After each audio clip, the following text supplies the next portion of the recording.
potential conflicts of interest you What sought possible to avoid. conflict would you have, Stephanie? Stephanie, I'm complying with the rules. I'm complying with the rules in advance. What's up, Aaron here, Canadian Looney. I've been looking forward to this for a while. We've got Mark Carney being exposed. Liberal voters, pay attention to this one. He's not duping me. I saw this loser coming. And he is a fraud con man going to leave you out to hang to dry as much as he is. I am going to be left in the same place. Let's take a look. He's being exposed. We have a whistleblower blowing that whistle. Let's take a look. Hey, that's something everyone can enjoy. So we're going to start. Mr. Conacher, you have 5 minutes. Go ahead, please. Thank you, Chair and Committee, for the invitation and opportunity to testify on the Conflict of Interest Act, one of Canada's most important laws for ensuring democratic good government. I will make my presentation today mainly in English. Il faut que je pratique mon français beaucoup et il y a beaucoup de termes techniques. I need to practice my French, and it's quite a technical topic. I present mainly in English, but I welcome your questions in either language. Democracy Watch is Canada's leading democratic reform, government accountability, government ethics advocacy organization. We've been operating since 1993, 32 years this week, actually. And we have 41,000 supporters across the country. I'm also here representing the Government Ethics Coalition, a coalition of citizen groups pushing for ethics reforms.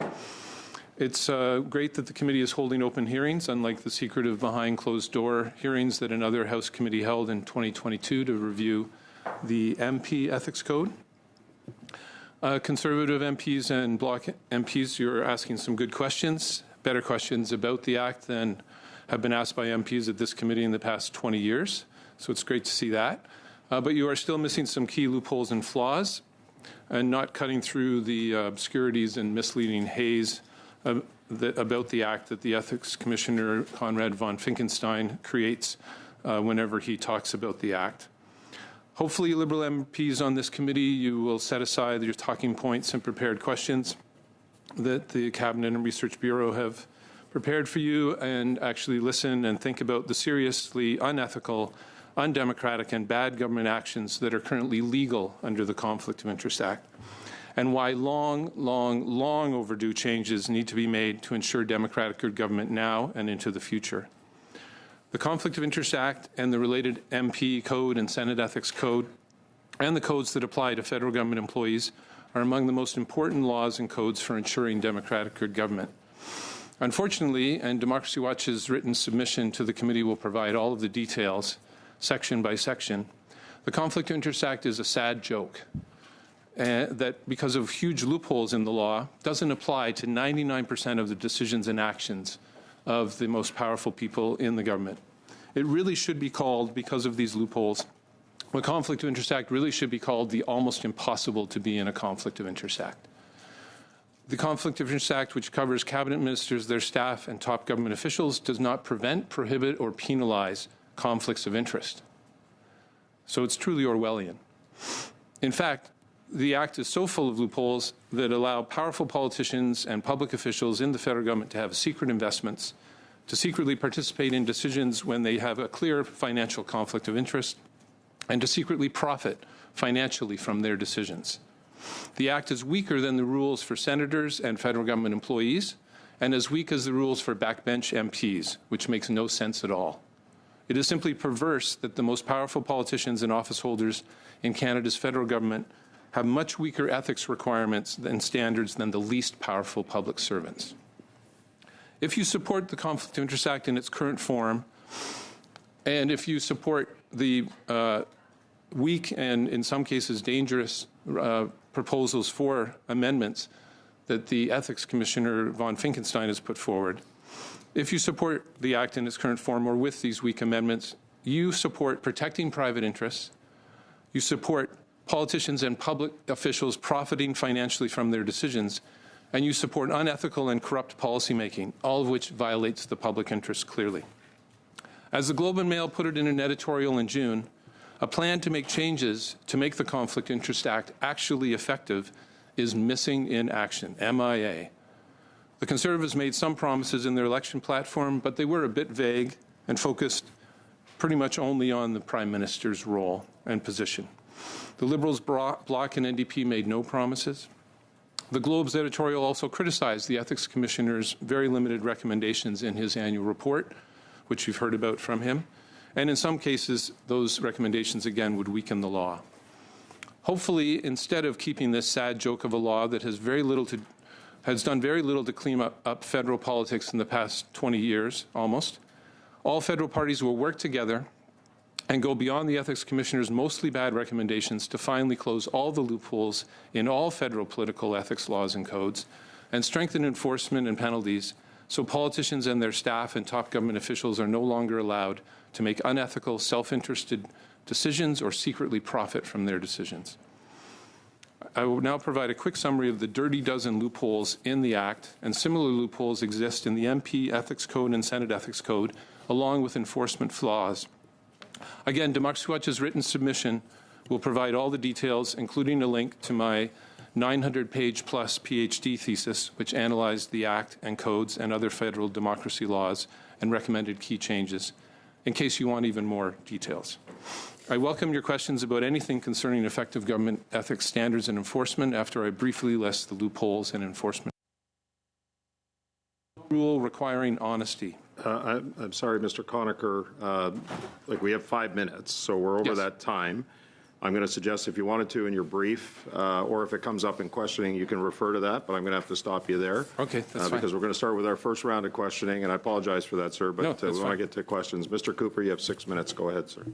Thank you very much, Mr. Chair. Mr. Conacher, Mr. Carney's ethics disclosure states that he is entitled to carried interest payments, a.k.a.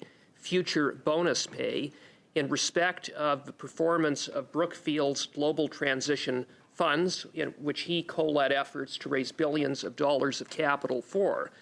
But what is missing from Mr. Carney's disclosure are the holdings in this fund, the companies that this fund is invested in. Would you agree that this is a significant and material omission from the standpoint of knowing the extent of Mr. Carney's conflicts of interest?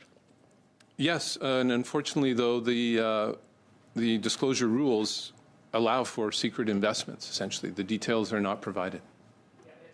It's a material omission, would you agree? Because Mr. Carney handpicked the holdings in the companies that the fund is invested in, and therefore the companies his future performance pay worth potentially tens of millions of dollars is tied to, correct? Yes, so when you have these kind of general funds, which, again, it's legal to invest in some of them and keep it secret, some types of mutual funds, the details of what you're actually invested in is known to you, but not disclosed to the public. So Mr. Carney therefore knows which public policy decisions will impact these holdings, which in turn impacts the future performance of the fund, which in turn affects the value of his future bonus pay. Meanwhile, Canadians are left in the dark. So Mr. Carney, as it pertains to his future bonus pay, is hiding his conflicts of interest from Canadians, isn't he? Yes, again, that's legal to do, and what's even worse, because of another, the biggest loophole in the Act, he is allowed to participate in decisions 99% of the time that affect his investments, because the definition of private interest in the Act says that you are not in a conflict, and the Act does not apply when you are dealing with a matter that applies generally, and 99% of decisions that Prime Minister and Cabinet Ministers and top government officials make apply generally. And so the Act only applies 1% of the time to very specific decisions. And as a result, it's almost impossible to be in a conflict of interest under this Act.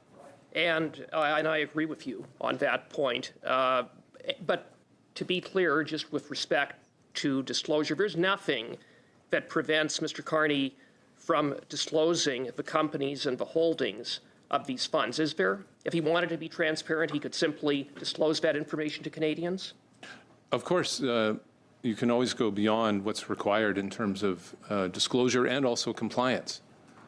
But Mr. Carney, of course, hasn't been transparent. Now, the Global Transition Funds is listed in Mr. Carney's so-called ethics screen, but given that the holdings and the companies that the fund is invested in and in which Mr. Carney's future performance pay is tied to have not been disclosed by Mr. Carney, how possibly can the ethics screen function to screen out Mr. Carney for making decisions where he has conflicts of interest? Well, the ethics screen never works because, again, of this huge loophole. So ethics screens are a smoke screen that actually violate the law because the Act requires disclosure whenever you recuse yourself, step aside from participating in a decision, discussion, or vote. And the ethics screen allow you to not do that. So you're violating the law, and what's hidden is that, in fact, you're participating 99% of the time in decisions that affect your investments because of this huge loophole, again, that you do not have to step aside when you're dealing with a matter that applies generally. And again, 99% of decisions apply generally. So the screens are a smoke screen that hide conflicts of interest. They do not stop them or prevent them in any way. And do you have concerns with the fact that this screen is basically set up on the basis of just trust the Prime Minister's Chief of Staff and the Clerk of the Privy Council? Just trust them, even though they answer to the Prime Minister, that they serve at the pleasure of the Prime Minister? Yes, very much so. Anyone who's serving at your pleasure is not independent. And I was very disappointed to hear Ethics Commissioner Conrad von Finkenstein claim that they share the same interest as the Prime Minister in terms of keeping him away from conflicts of interest. Actually, the interest they share with the Prime Minister is covering up conflicts of interest. And these ethics screens, again, were created by the Ethics Commissioner. It's a loophole that's not in the Act. It's created by the Commissioner. And tomorrow, Conrad von Finkenstein could require full transparency under that ethics screen of every single time that Mr. Carney is actually stepping aside from a decision. And he could just impose that as part of the conditions of the screen. It's really his screen. He sets the terms of it. And what it would show, if there was transparency, is that 99% of the time, Mr. Carney is participating in decisions that affect his financial interests because the law allows for that, as the Ethics Commissioner acknowledged when he was testifying. Now, Mr. Carney has said, well, there's nothing to see here. Everything is on the up and up because I've put my assets into a blind trust. But when we look, for example, at the funds in which he has future bonus pay awaiting for him, what good is a blind trust when the Prime Minister is hardly blind to policy decisions that will impact upon his future bonus pay? Very, very quick response. Yeah, blind trusts are not blind at all. You choose the trustee. You also can give them initial instructions. They can give you regular updates, and you know what you put in the blind trust. But even further for Prime Minister Carney, the holdings are actually outside the blind trust. All the Brookfield conglomerate, the 103 companies, he knows that he owns them. He knows that he owns stock options in Brookfield until 2033. So he knows he's in a financial conflict of interest, and there's nothing preventing or prohibiting or penalizing it. Okay, thank you. Ms. Church. For the first time in 12 years, the House of Commons Ethics Committee is reviewing the Federal Conflict of Interest Act. And a watchdog group is calling on the Prime Minister to reenact the PM Code of Ethics for ministers and their staff. Duff Conacher is the co-founder of Democracy Watch, a nonprofit and nonpartisan citizen advocacy group. And Duff is actually testifying before the Ethics Committee on this Wednesday. Duff, good to speak with you. Good to talk with you as well. Thanks. First, maybe give us an idea of why you feel it's important the Prime Minister's Code of Ethics is reenacted. Well, there's a law called the Conflict of Interest Act, but then there's also a code. And a lot of the key rules are in the code, and they really should be in the law. But what happened was when Prime Minister Harper made it into a law about 20 years ago, he put these rules into a code and essentially said, oh, I'll enforce that. But the Ethics Commissioner considers that the code is required to be followed by cabinet ministers and other top government officials and cabinet staff. And what is happening right now is Prime Minister Carney became the new Liberal Prime Minister, and the code he has up on his website is from 2015 and signed by Justin Trudeau. And so this raises the question about whether he's planning to cancel that code or weaken it. I mean, why has he not reenacted it in his own name and sent his own message to all his ministers and top government officials that they have to follow these very strict and strong rules in this code and not just comply with the very weak and loophole-filled rules that are in the federal government ethics law?